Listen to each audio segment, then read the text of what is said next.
with you. And we are going to kick this off Christian chamber style and just cover you in prayer. And the Lord is leading my heart over to Anna Maria Lowry. Anna Maria, can you hear me? Would you open us in prayer, please, today? I will be honored. Thank you so much. By the way, you put two attorneys in one room. So yeah, the best room was room one was pure witness. Could be done.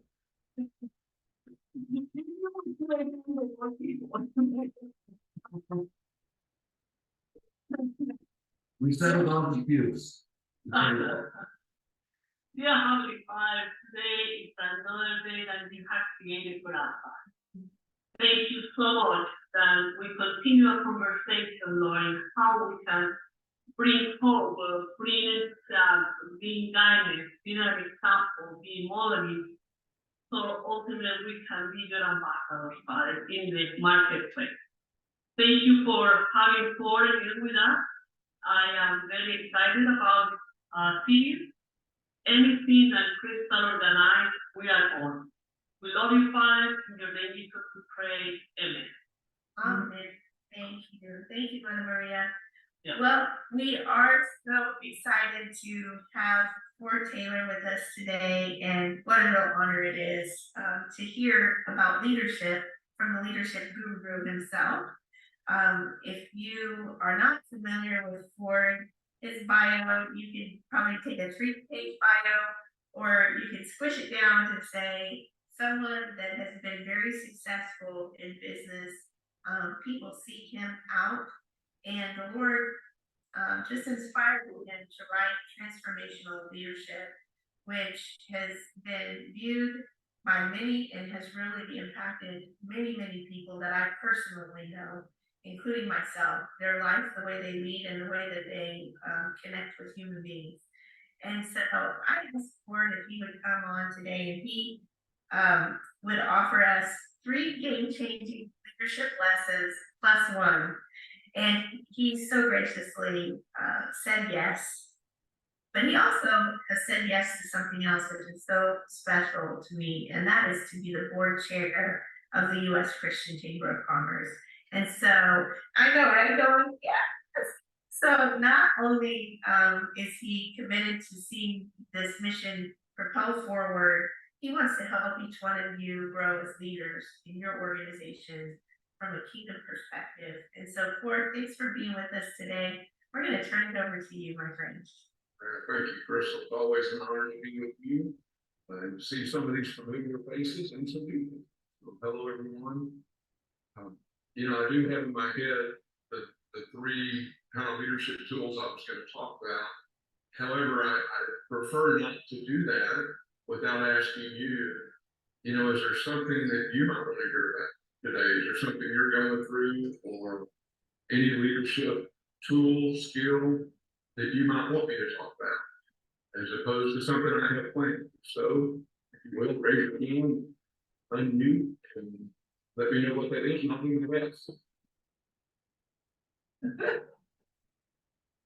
I am currently leading a nonprofit that is not a price-based nonprofit, and they serve a very diverse population. And there seems to be a lot of division among these people who value inclusion so much. And just finding, I would love to hear about finding common ground with people who are staunchly against who you are, who you represent, and how you operate. Okay. When you're using the word inclusion, are you using the whole big picture of inclusion, or in this specific circumstance, it's a very LGBTQ forward community, and we're serving that population, which as a Christian, I'm very excited to serve and to show up as a light. I've gotten a little bit of blowback, but employment is important. I'm in the world of HR, and getting along with your coworkers is essential. And we don't have to like each other to be professionals. Very good. Thank you. Anybody else? Or we've had a couple of new people join the call. Do you mind just asking again one more time?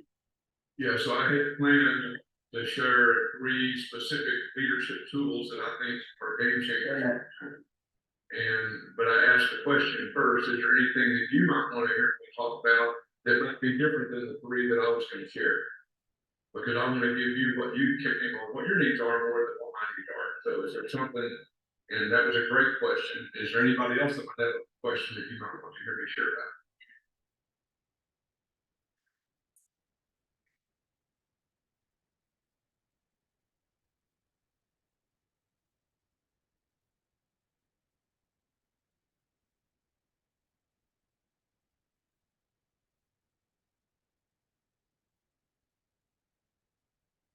Okay, well, let's get going here. So what I'm going to do, I'm going to try to integrate. That may be the 3 plus 1. So this may be the plus 1, Don. And since we have a Christian group on the phone, it'll be a little easier to answer.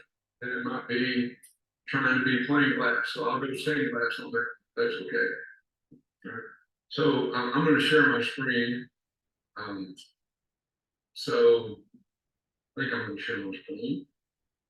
Normally somebody manages all this for me, so. Uh-oh, wrong format. So give me a moment.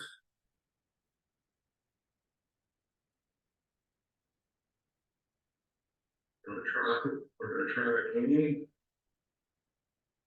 But you will be able to track it in the phone.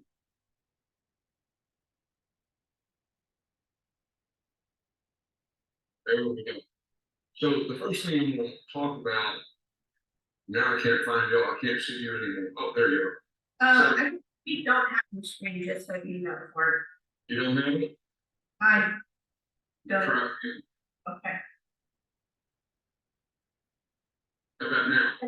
Gotcha now. And give me 20 minutes and I can figure out technology by unplugging it, plugging it back in. All right. So first thing I'm going to talk about is something that if you've been to any of our trainings or watched anything or read anything, you've heard me talk about this term called a relationship continuum. And Don, one of the things we'll find, even in answering your question, is if we take the time to build relationships first, it's quite amazing how easy it is to have these conversations. But lots of times that's hard, and it's because of this particular continuum. And on one end of this continuum, we have people that are highly relational, and on the other hand, we have people that are highly transactional. So for some people, who we get to be with every day is the most important, and for other people, what we get accomplished that day is the most important. Now, these 2 people drive each other crazy. Why is that? On the relational end, if you want to take notes, they love to tell stories. They want to chit chat before the work starts. They have a tough time focusing on the transaction if the relationships aren't good. And then if conflict comes, they're going to prioritize the feelings over others more than the transaction. Now, on the other hand, you've got these transactional people, they want to get things done. They don't want to chit chat until the tasks are complete. They're going to prioritize the task over feelings, even in a conflict. And what we found is that when you give leaders the skill set, relational people, on how to become more transactional, and transactional people how to become more relational, then they become what we call relational leaders. Now, how do you know you're a relational leader? One is the relationship is so deep that no transaction can separate us. That does not mean we won't find a new job or new friends or be in a different ministry, but it won't be because of the transaction or the transactional component. The other way is because you can stand in the middle and you can look down both ends and you're no longer irritated by either end because you honor both ends of that continuum. Now, Don, what you're going to deal with within your question some of the conflict that's gonna come up is gonna be right here on this plate. It's gonna be because on one end, there are people that wanna get it done, and they're not gonna take time to build a relationship with people that are different from them. And on the other end, you have relational people that say, it's okay to work together with people that are different than us.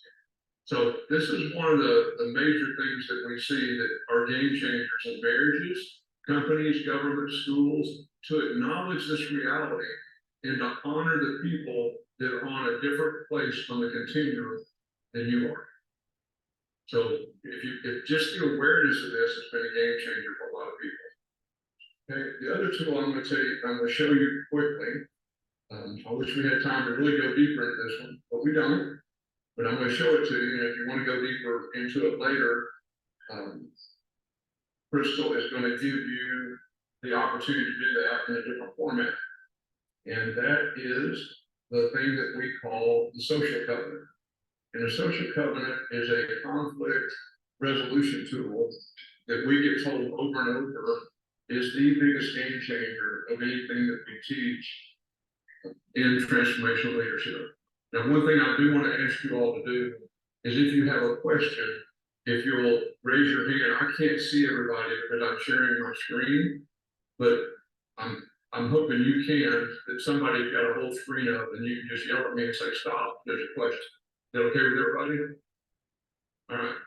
And so in this social covenant, and Don, I recommend that you do this with your team, that you bring them together and you ask the question, how do we want to treat each other?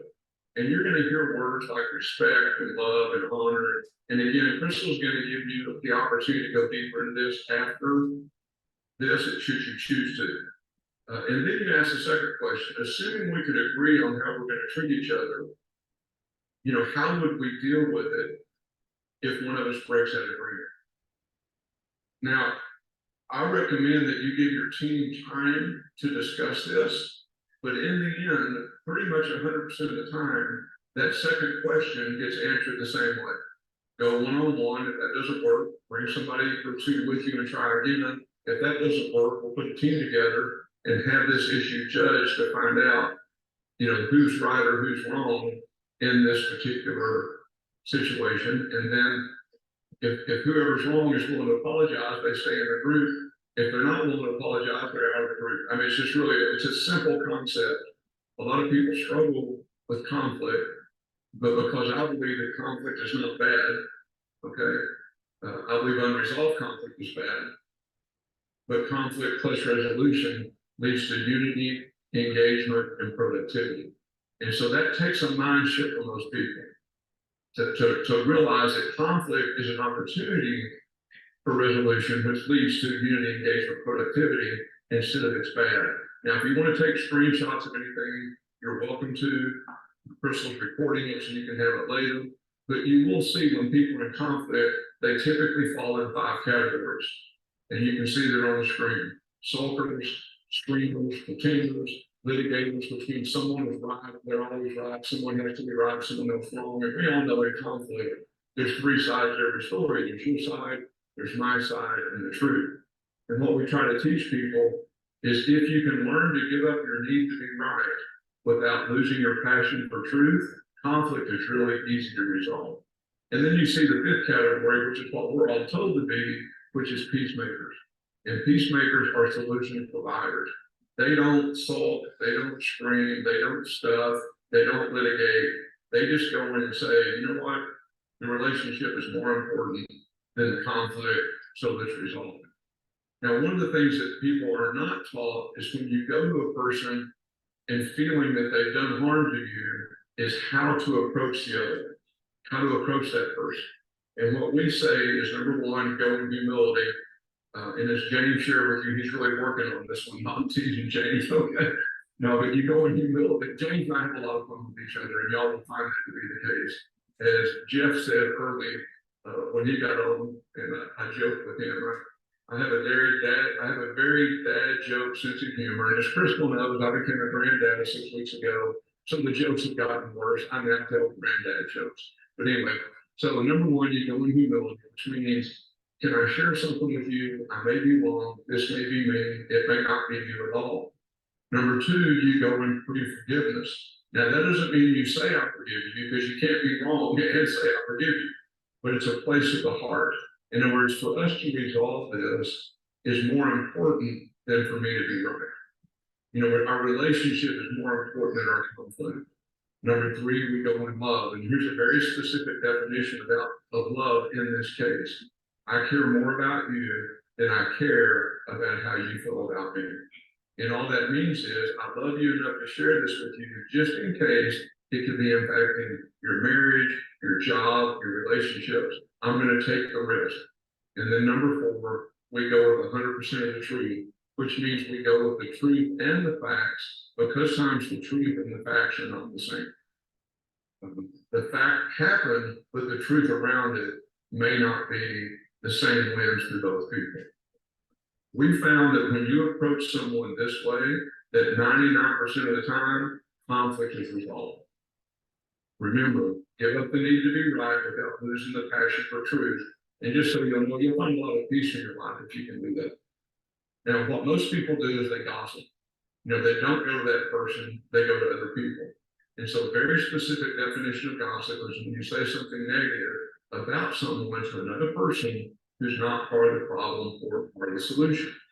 So the way I break it down in that definition is that great people talk about vision, ideas, and solutions. Average people talk about things or stuff. Small people talk about other people. Smaller people let them. Smaller people join them. And even smaller people tell others. And I recommend everybody on the screen take a screenshot of that and ask yourself, which one of those are you? Now, next week, NCAA college football starts. I just want you to know that effective Saturday, I get very average very fast. Okay? Because I love college football.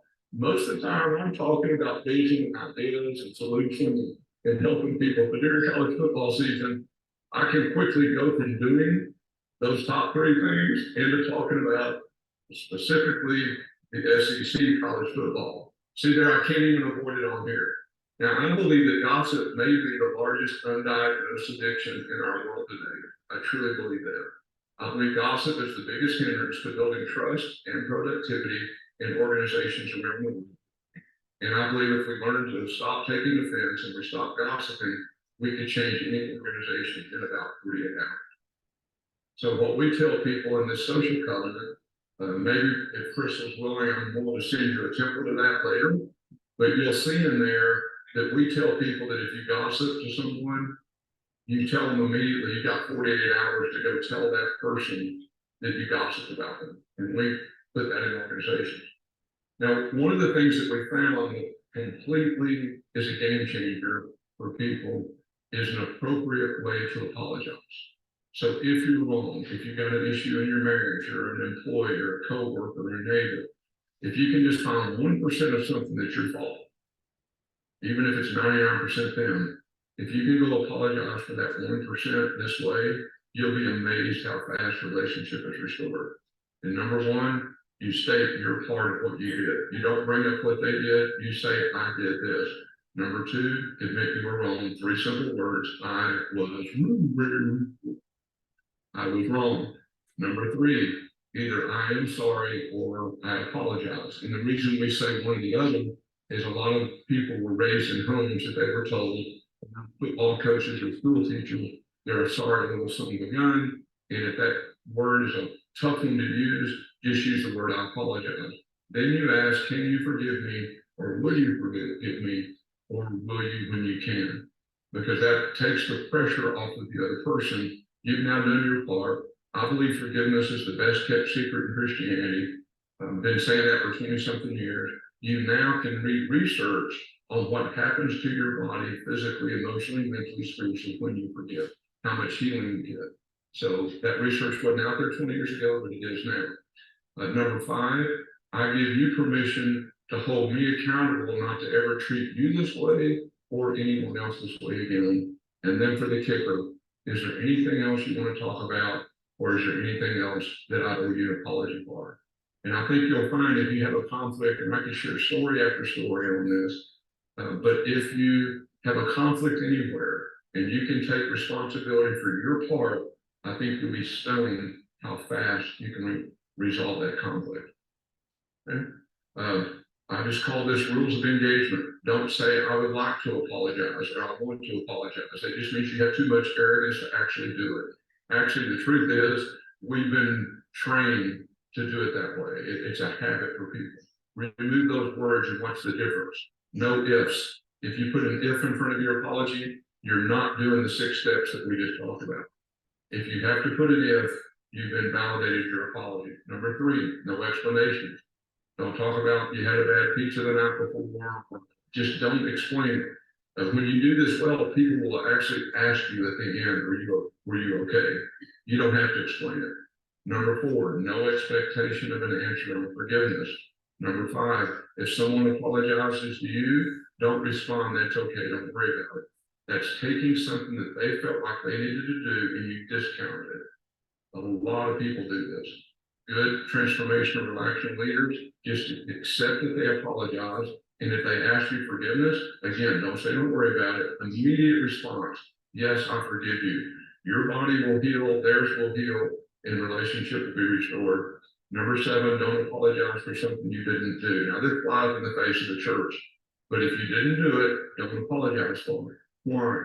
That's why Jesus said, go to room 1. If that doesn't work, take a witness or 2 to bear witness that you had the conversation. That's not taking people with you that agree with you.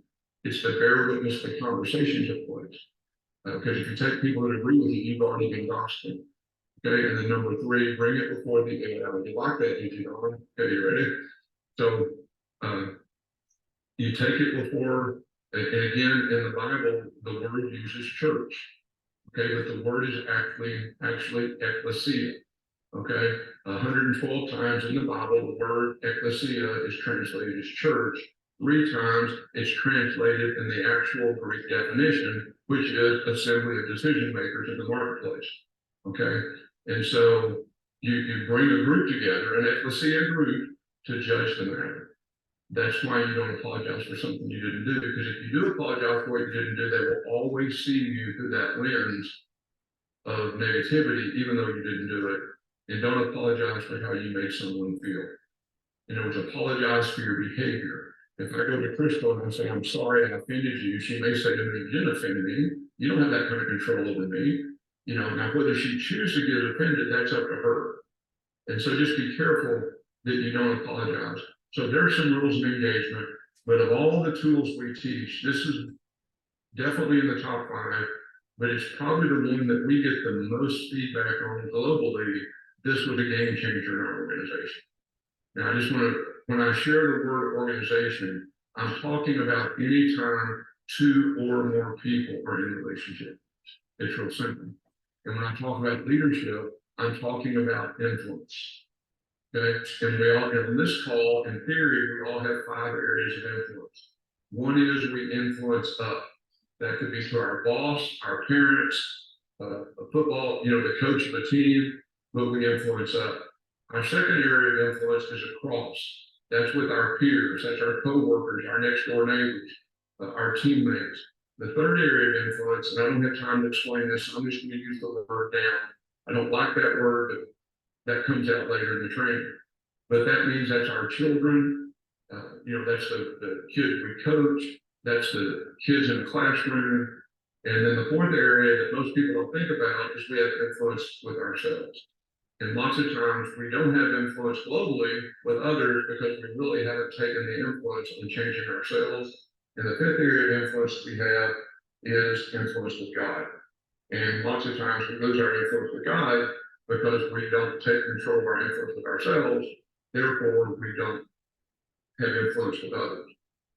One of the quotes that I just posted this week that I've been saying a long time is we all have influence, you might as well make it a positive because we all have it. So daily we have to decide, are we positively or negatively influence all the different people in the different spheres in which we live, work, or play. All right, any questions on the social covenant or relational? I'm going really fast because we have very limited time, but we are recording it so you can watch it again.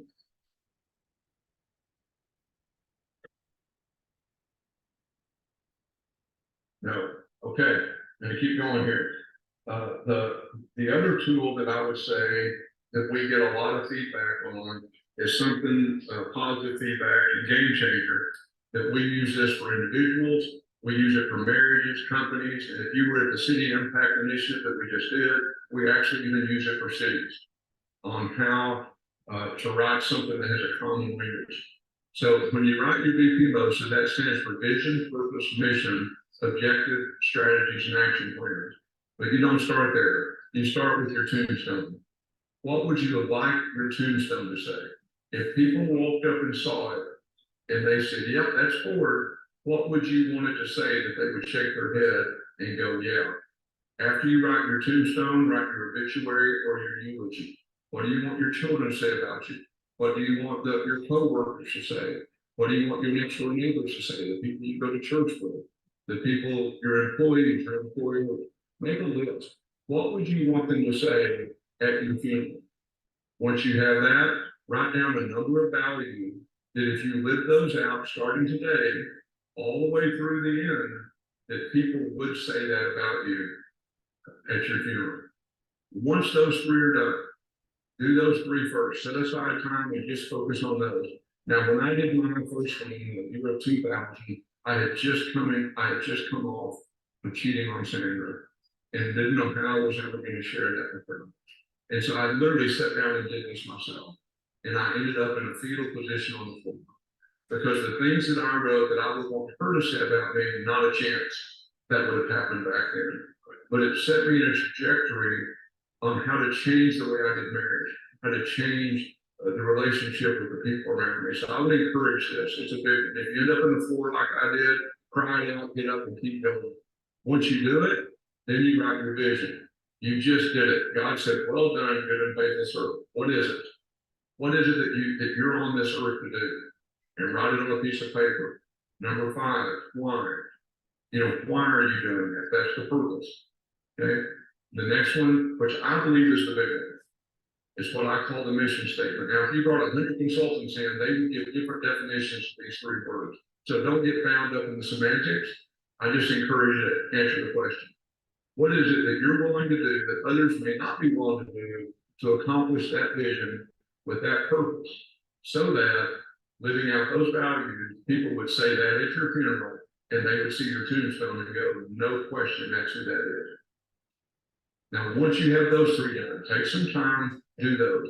Now, if you're doing this for an organization or a marriage or a company, it's the same thing. Okay, but your tombstone would be something like 50 years from now, if we were going to get roasted, what would we want people to say? Okay, because the organization is probably not dead, but what would be what I call the plaque on the wall?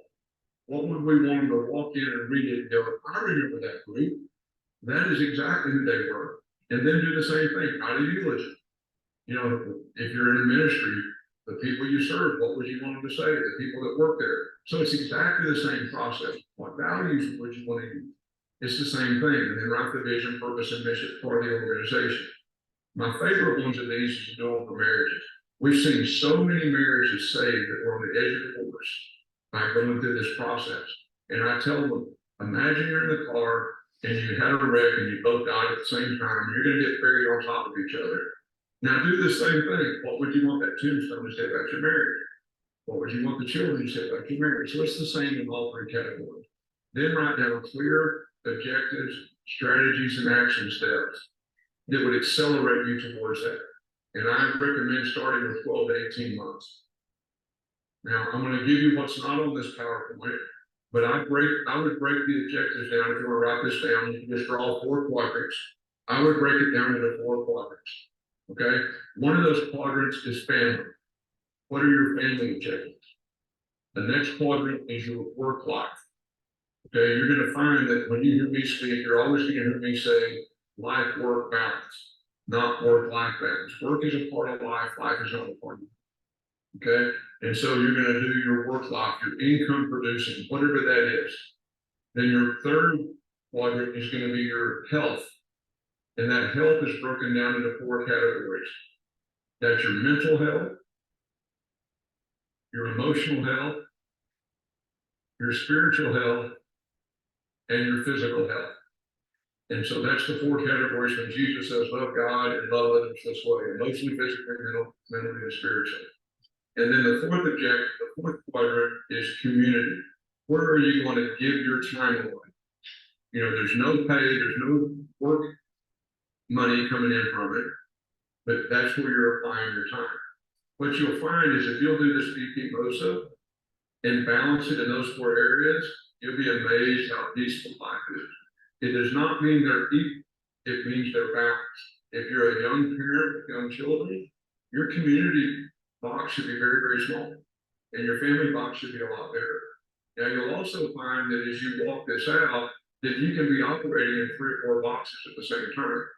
I got an email yesterday from someone that wants their company to be a client and asked me to share something with them. And I said, let me give you an example. I said, here's an example for you. And I said to him, I'm on the elliptical. So I'm responding to you on the elliptical. I actually do board meetings sometimes. So my point is, I'm on the elliptical right now responding to you. But before I looked at my emails, I did some reading on the elliptical. I did some prayer time. I did some worship music singing, which nobody can hear me but God, because only He can think that's a joyful voice. And I said, I'm on there right now. And so if you'll notice, I'm getting 2 quadrants done at the same time. I'm getting the health quadrant done and the work quadrant. And by the way, this afternoon, I'm going to a movie and to dinner with my wife. So this is freeing me up to go do my family quadrant. Okay, so right now, just so you know, I'm in my community quadrant.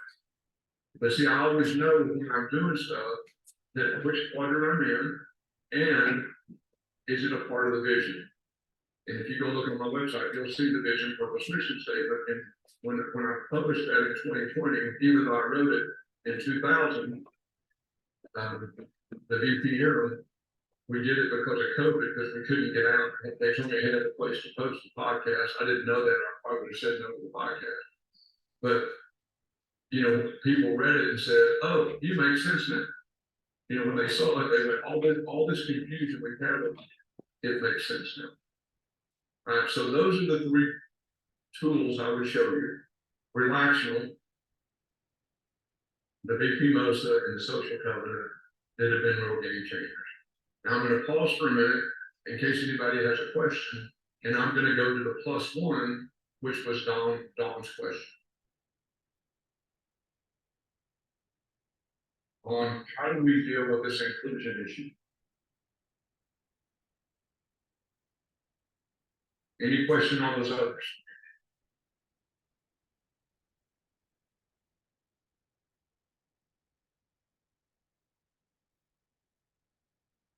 Okay, so here we go,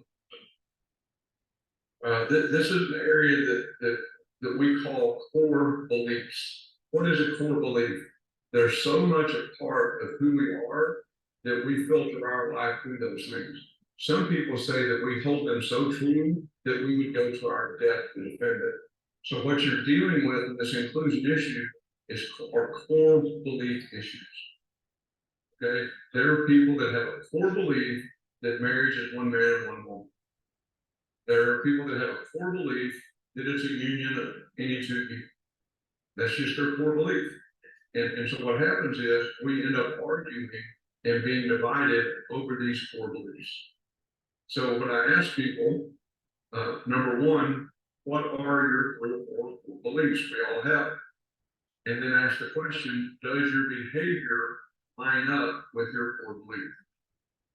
Okay, so if I tell people I'm a believer, okay, that I believe Jesus is the Son of God, I believe in the power of the Holy Spirit, and I believe that God is Yahweh, He is the Father, and that Jesus is the master of the universe. Well, if I say that's my core belief, okay, but I'm always gossiping, I'm always judging other people about their core beliefs. In other words, if I'm not walking in peace, patience, hope, and joy, even in long suffering, goodness, gentleness, self-control, love, if I'm not walking in meekness and humility, if I'm not showing mercy and grace, I'm probably not walking in the power, authority, and honor that God has for us. And so what happens is, if we say we have a core belief, yet our core belief is not lined up with our behavior, which means it's just our words, which is 7% of what we communicate. And that 38% is our tone and 55% is our behavior. If our 93% does not line up with our 7%, we have somewhere between very, very little and zero credibility. And so another question to ask is, am I willing to set aside my core belief? I didn't say give it up. Am I willing to set it over on the side to accomplish something greater than myself by working alongside other people who have different core beliefs? Okay. I actually shared this on another call this morning. I'm going to share the same story just because of the question. But I go do this TL training, we have people that do it all. And these are the kinds of things that happen. I'm just going to give you one quick story. After the second day of a 3-day training, because in the first 2 days we do TL, and in the third day we do the missing link, which is the scriptural foundation of what the plain glass, the stained glass version of plain glass. And at the end of the second day, this couple, I don't know what the appropriate politically right term is now, but married lesbian couple, 2 females, whatever the politically right term is, came up to me and said, people in the room have told us you're a Christian. I said, I am. And they said, you don't seem to be like a lot of the others. Would you go to dinner with us? We have some questions. I said, I'd be happy to go to dinner with you. And so I sat down with them and they shared their story. And I said, share your story with me, which is the waddle model, which I'm not going to have time to do. That was going to be the fourth one, but this is the plus one. Okay. And they shared their story. And they finished. I said, can I ask you a couple of questions? And they said, yes. I said, because I'm a man of faith, I believe that it's just one man and woman. And they said, okay. And I said, you clearly don't necessarily believe that because you're married to someone in your same gender. And they said, yes. I said, are you okay if I don't agree with you? If I'm okay that you don't agree with me? And they just looked at each other and said, we've never had that question. We've never thought about it that way. I said, it's just a question. I'm okay that you don't agree with me. Are you okay if I don't agree with you? Because I clearly don't agree with you. And they went, yeah, we're okay with that. I said, great. And I said, how can I help? And they asked me a bunch of questions. And in the end, I let them teach.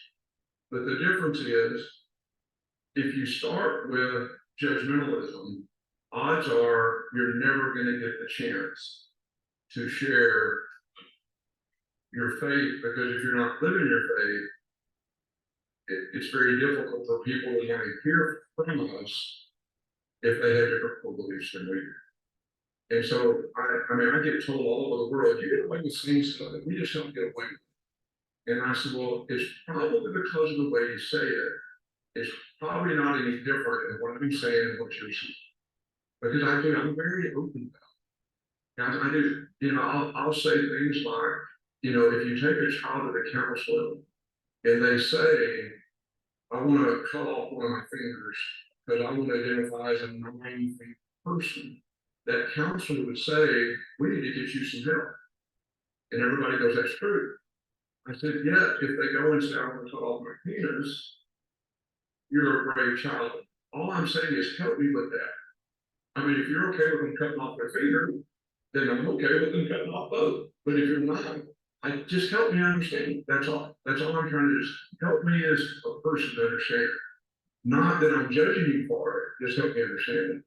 And so I think you'll find that when we take the time to build a relationship and we get to know each other, and we don't go in as judgmental, Don, my personal mission statement, what do you want to do? And I wrote this 23 years ago. I'm willing to walk out everything I teach through unconditional love and unconditional forgiveness and be dangerously transparent. Okay? And I've been walking that for 23 years. Well, in the love and forgiveness and transparency, you'll be amazed how much we can talk about inclusion. I have this racism continuum I teach.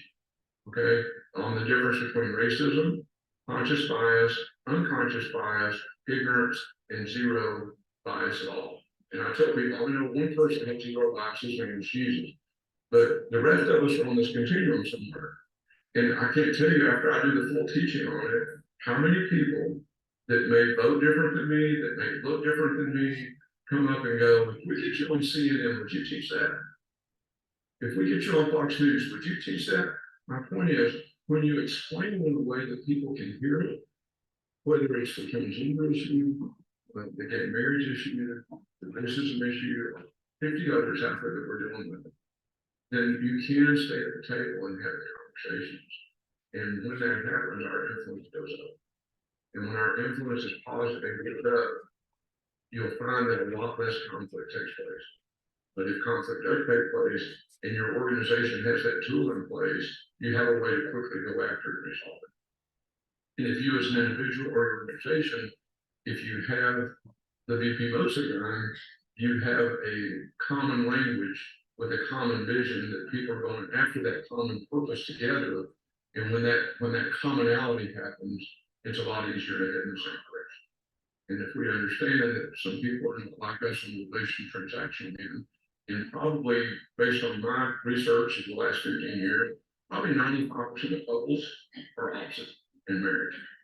Okay, because I asked in most of the trainings, I could do that here, but I probably won't. There you go. There's your 3+1. Is there anything, any questions on any of that I could bring clarity to, or anything else in our last few skip?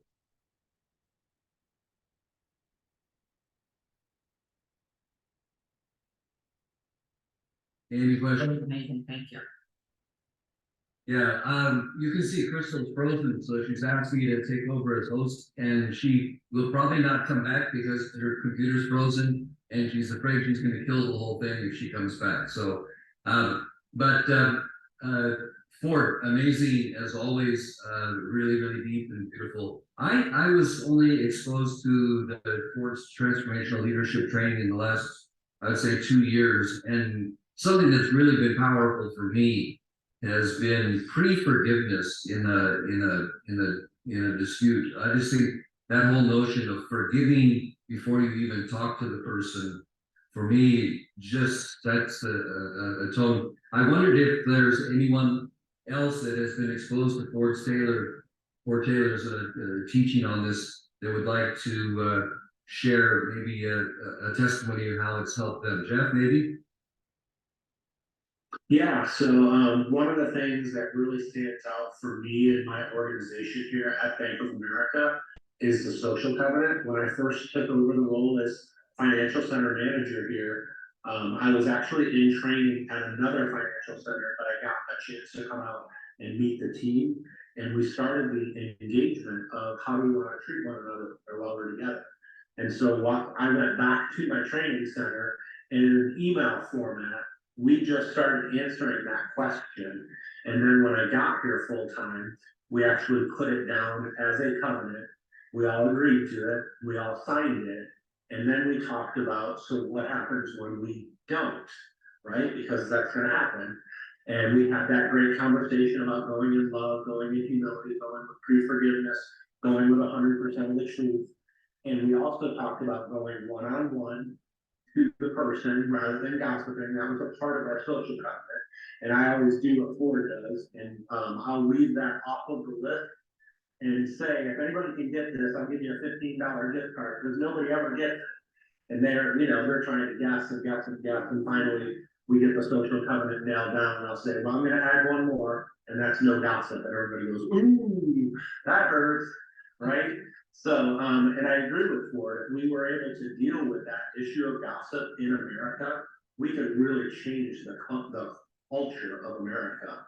Not only just in organizations, but I really do believe a country could be flipped by that. But to this day, we still hold to that social covenant. That was 1.5 years ago that we put it in place, and we've had to walk it out a few times where somebody got offended and they went one-on-one, but they went in that posture and it was resolved. We never had to bring a witness. We never had to take it before the leadership team, which was really cool. So if you've not used the social covenant tool, I would highly recommend you do it. I'm getting ready to transition to a new role at a new bank, and that's the very first thing that I'm going to be doing with my new team. Thanks, Jeff. That gives me a segue to the wonderful offer that we have today, which is that if any of you are active U.S. Christian Chamber members, you can actually get access, complimentary access to the complete TL program that Ford has. And the way to do that, and I would strongly suggest that you do that, you send an email to info@uschristianchamber.com. Again, info@uschristianchamber.com, and you'll get the code to get access to the complete program. And if you are not a member, we have a special offer. If you're live, and I mean live, not on recording. If you're live on the webinar today, and you want to join the U.S. Christian Chamber today, for blessing you for showing up today, we'll give you a complimentary. We'll give you the same gift, free gift today if you join the U.S. Christian Chamber. So that's the offer. Now, Don, did you get your questions answered? Yes, thank you. I've got a long road ahead of me, but excited to take these tools into that workspace. Awesome. We got about 2 or 3 minutes. Anyone else have a question? Or another testimony? Yep, thoughts, comments, feedback of any kind. And we, Ford, can you stay on for a little while? We're gonna have to close off at the top of the hour, but I think you are available to stay on for a few minutes, yeah? Yeah, so we're gonna close out at the top for anybody who needs to leave. Don't anybody feel bad about that, but we're gonna often stay on for another 15 minutes if anybody has questions about anything else or wants to go deeper into this. But again, don't anybody feel pressure to do that? Let me ask you all a question. How many of you would vote for a president of the country if they stood up one time and did the 6-step apology? Just one time stood up and said, I made this mistake and I was wrong, I'm sorry, I hope you will forgive me and hold me accountable not to make that mistake again. How many of you, I mean, can you imagine what would happen in our cities if our leaders could learn to do that in the country? But my opinion is we have to go first. You know, we're the leaders, we're the ones that have to model this out. So, Can you guys hear me, please? yes. Yeah. Yeah, please. Well, thank you guys. This has just been amazing. And for that question, sparked a memory. Dr. George Cope at our very first U.S. Christian Business Expo that we did. Dr. Cope was leading the prayer, and he opened it up with, and he's a former pastor of a large congregation, and he opened it up with, which I didn't know the 6-step apology at the time, but with an apology and said, you know, from the pulpit, I never recognized the business leaders and the contribution and how I just missed pastoring them. And it was absolutely just a wall. It just brought down every wall that was ever built between pastors and the business leaders. It was just such a neat thing that he did to just share his heart and how much he was there to support the business leaders that are out doing business, which is ministry and business mission. So this has been amazing. But before you guys leave at 1:00, for those that have to go, we want to cover you in prayer. And to do that, I'm going to ask my friend, Dr. Perry Austin. I see you made it on. Thank you for getting on. And I just wonder if you could just cover these good people in prayer and set them off. And those that stay with your questions a little bit more sensitive, stick around. Ford's going to stay with us for 15 minutes, and we'll have some chat. Crystal, I was going to do that for you, and the person I was going to ask is Dr. Perry. Go ahead, brother. It is meant to be. God bless it. Bless We you. always want to put someone that has that 5th level of influence, right? And we do know that Dr. Perry Austin definitely has an influence with God. So here we go. So blessings, thank you for everyone. But let us pray. Heavenly Father, we just take the time and just inhale and exhale. And all that we've learned and all that we are gathering understanding, we pray right now that we can go forth and be doers of your word and of this work that's about to be done. Lord, help us that our work will be our worship and our worship will be our work in the marketplace, and we will continue to do what we're doing. Lord, let us stay in our language. Let us stay where we called to stay, and then reach out and serve in the areas that we can. In Jesus' name we pray. Amen. Amen. Amen. Amen. Amen. Before I take questions, I'm sure one more thing to call in the shield with on. He's there. Here. There you go. Okay, sorry. Um. You know, if you're the leader of the ministry, and if you believe the ministry has been, if these are all ifs, has been more judgmental than helpful, you might stand before your team and do the 6-step apology. You know, we have been, if any of you do sign up for TL on demand, if you sign up for that and ML, which is the missing link, the very last chapter is me doing a 6-step apology on behalf of Christians to anyone who might be watching who's not a Christian. And I spell it out. Our divorce rate is high as yours in many cities. We have I love Jesus on our bumper stickers and our cars. We take as many antidepressants and anxiety medications. I mean, I just spelled it all out. And for that, we are, you know, I'm sorry. And you'll be amazed how many people, and I'll go through the whole 6 steps. You'll be amazed how many people who are not believers will stay for the 3rd day or click that button and go to the missing link just because of those 6 steps. So as leaders, we can do the same thing with our organization. I love that. Thank you.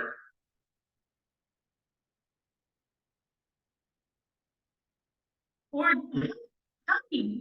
or when you have somebody that's in that family quadrant that just believes different than you do, and you know what they say at family gatherings, don't talk about things that are inflammatory, and you love your family very much, but they just have very different beliefs than you do.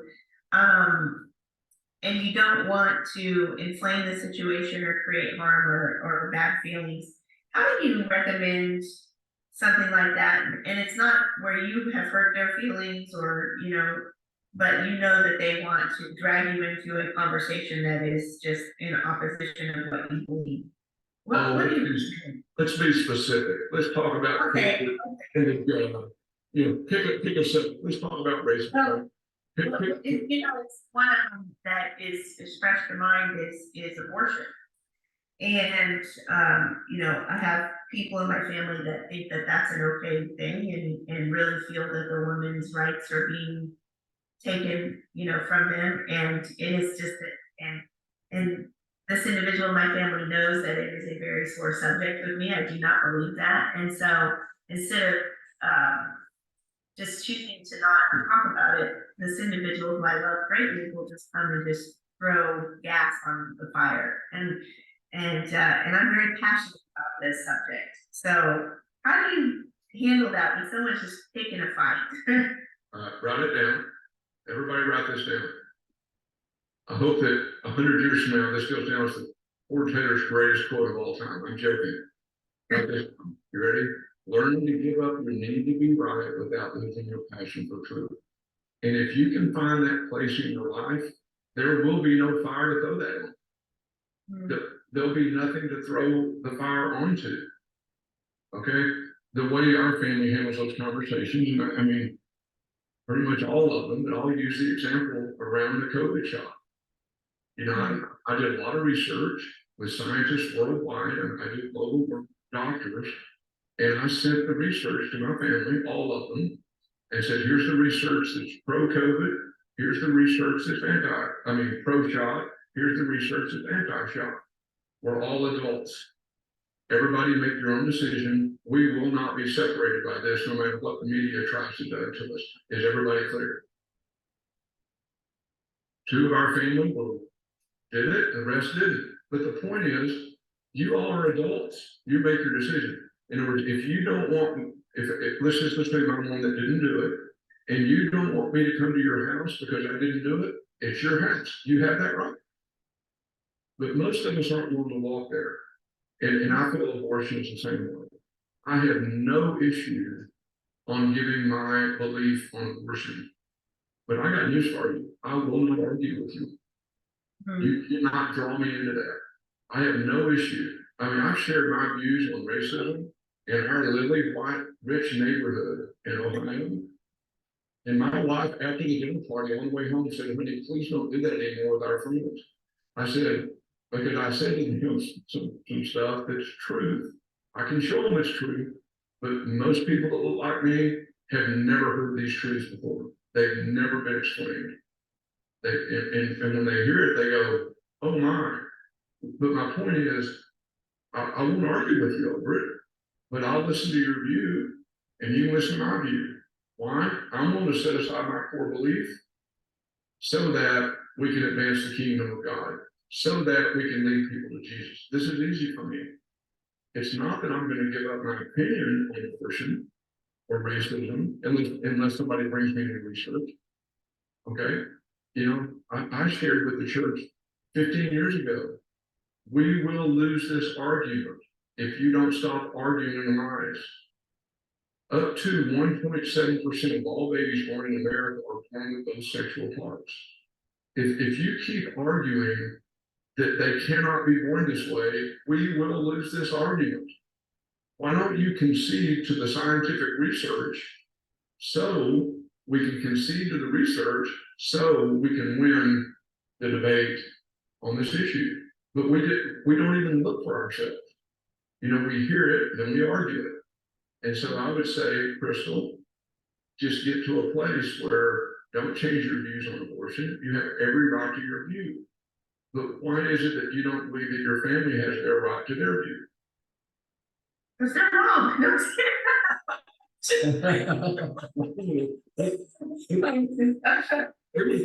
Let's assume that they're wrong.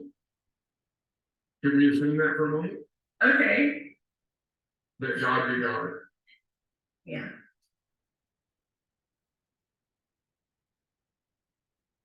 If we keep playing God,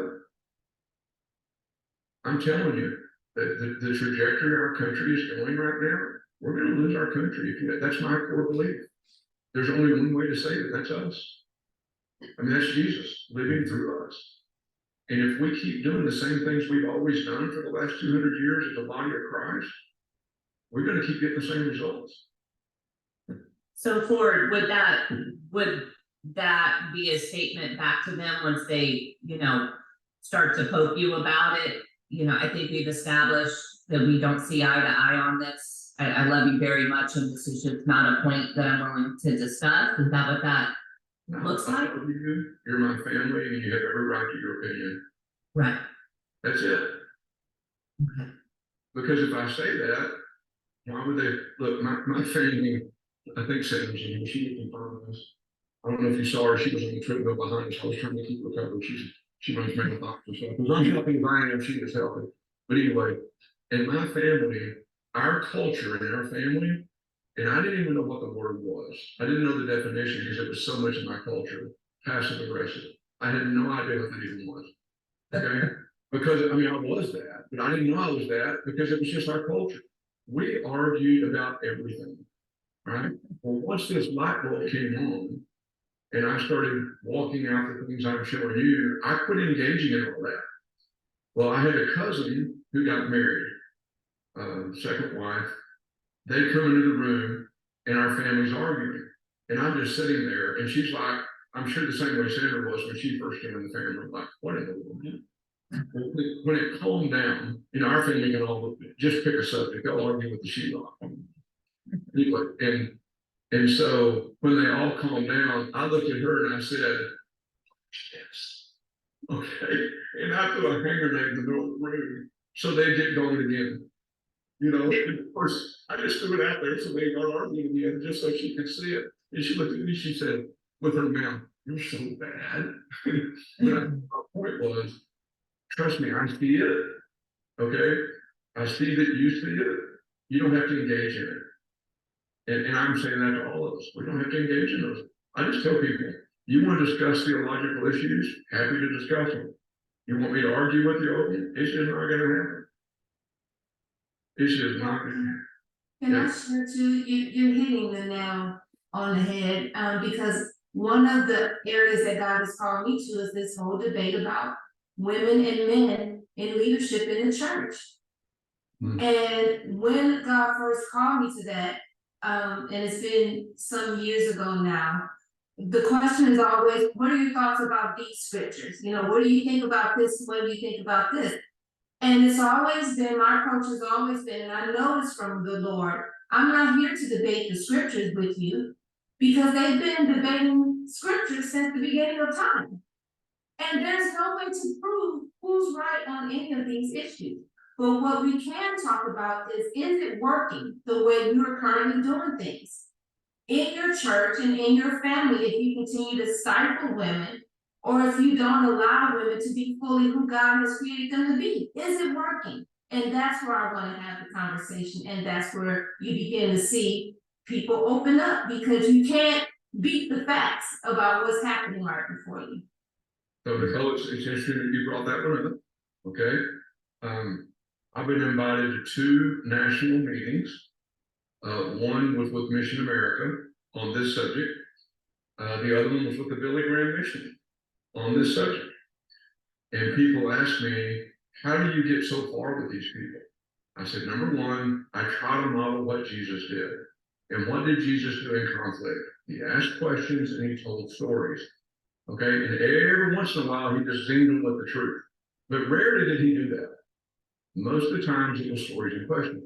And so Nicole, in this one meeting, I was asked, one of them, the Mission America one, to facilitate it. Okay, and the other one to be a part of it. And I was even told at the other one, you're going to be the only businessman in the room. You are not invited if this is going to be one of these meetings. You're just going to sit there and listen. And I said, that's all I'm going to do, because all these guys think that they're all PhDs in theology, and I just read the Bible and do what it says to do. And so you're going to have to ask me questions. And this was one of the subjects in both of them. And I said to all these seminary leaders and denominational leaders and the mission, I said, I just have a question. Just a question. Could you explain to me, if you believe that to be true, just help me. And it's always good when you don't have the degree and everybody else does. You all have a degree, I don't, so you can help me with this. So it makes it a lot easier, right? Could you explain to me why you have to assemble 5 different letters from Paul to 5 different cities, asking 5 different questions to come up with a theology like that? Could you tell me, just explain to me why you have to put that much work into it to be able to come up with this? Mm-hmm. And all of a sudden, it's like, we're pretty stupid, aren't we? I mean, I'm just saying that that's kind of how the look on their face is like, just help me understand why it takes that much work to develop something like this. And I said, could you also explain to me where Paul says, Phoebe and all these other women, he clearly lays out they're apostles in the church, that they are teachers. Can you just help me understand why we don't believe that? I'm not here to argue with you. I'm asking you to teach me. Mm-hmm. It's the same, when Crystal talked about the pastor, I said, I apologize. These same issues come up around business people and pastors. Mm-hmm. And I'll just say, could you explain to me why you use the word lay people? Help me with that. And they'll say, well, it's in Ephesians, and I'll finish the scripture for them. I mean, at the same time they're saying, and I'll say, well, is anybody here fluent in Greek? And most of them aren't. I said, would you do me a favor? Would you turn to the Greek word and tell me what the definition actually is? And all of them will say, oh my, the word is saint. Well, then why do we keep using lay people? That's all I'm asking. And I'm just sharing, because I'm always sharing that 3% of the body of Christ gets their vocational income from traditional ministry and pastors, and 97% of us get our income somewhere else. And we're all pastors. We're all ministers. I've been saying this for 20 years. And so that gets you accused of witchcraft in some places. But my point is, it gets you in rooms to have the conversation. In Mission America, at the end of the conversation, every pastor in the room but one said, I want to be on the business team. This makes sense. And one guy in the end said, I'm just giving you how this plays out. And one guy at the end said, I'm over 40 groups and I still don't get it. And I said, may I ask you a question? He said, yes. I said, do you believe what I did here today, or 2 days meetings, which facilitated this? And I had different caps, and I wear one cap as a facilitator. Hey guys, can I put on my participant cap? So I put these different caps. And at the end, he said, I still don't get it. And I said, may I put on my participant cap? May I ask you a question? He said, yes. I said, do you believe what I did here in these 2 days is just as important as what you do out there and what you're doing? He said, absolutely. I said, great.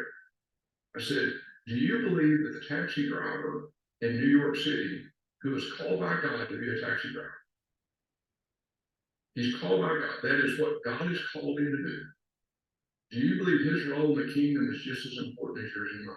He said, absolutely not. I said, just so you know, that's what we're doing. And literally, when I finished that, every other pastor in the room said, we want to be on his team, not the church team. Everyone except him. I just said, that's just what we're doing. I believe his role is just as important as mine, and you believe that it's not. And you know what? You have the right to believe. I just don't agree with you, and that's okay. Are we friends? Yeah, let's keep moving. And so, Nicole, I've been in very, very big meetings that I don't really belong in, but I do it like you did. It's just a question. Why does it take 5 minutes? It's just a question. Answering 5 different questions back to 5 different cities to come up with a theology. If you can explain that to me, I'm all in. I just you have to help me with it. So questions and stories. That's how we get past this. That's how we do it. Well, you know, there's not a person on this planet, I don't believe, that would agree with me 100% on my theology, or that I would agree with them. Not one. And I'm cool with that. Now let's go make things happen and get this kingdom advanced. Everybody good? Let's go start looking like Jesus, smelling like Jesus, tasting like Jesus, you know, acting like Jesus. When people go, I want to be like that. How did you learn to be like that? That's when change will occur. I hate to the word throw the flag on the play, but we're out of time, folks, and so thank you for it, and thanks for staying around for just a little extra chatting and questions and comments. Dr. Nicole has an incredible book out about the subject of women in ministry. It's an excellent book. Ford's book as well. The fourth book, Relational Leader, guys, is great. You have an opportunity to dive into TL on demand. You can access it 24 hours a day, 7 days a week, and walk through this because Ford gave us a lot in a little bit of time. And to really take time and work your way through it, build your VP MOSA, build it for yourself, for your team, for your family. I haven't done that yet. I need to do that with my family. I think that's a great idea. You won't get a more humble, authentic leader that is dangerously transparent than Ford Taylor. And I really appreciate you saying the hard things today, Ford, to help us be better leaders and be able to advance the kingdom, even when there's all kinds of distractions along the way. And God bless you all. Thanks for staying. Thanks for filling in for me when I was afraid I was going to crash this thing. Look forward to seeing you guys next month for our next Kingdom Business Education series. And until then, God bless you and continue to advance the kingdom of God in all that you do through love, transformation, and unity. Bye, everyone. Thank you. Thanks, Ford. Bye. Thank you.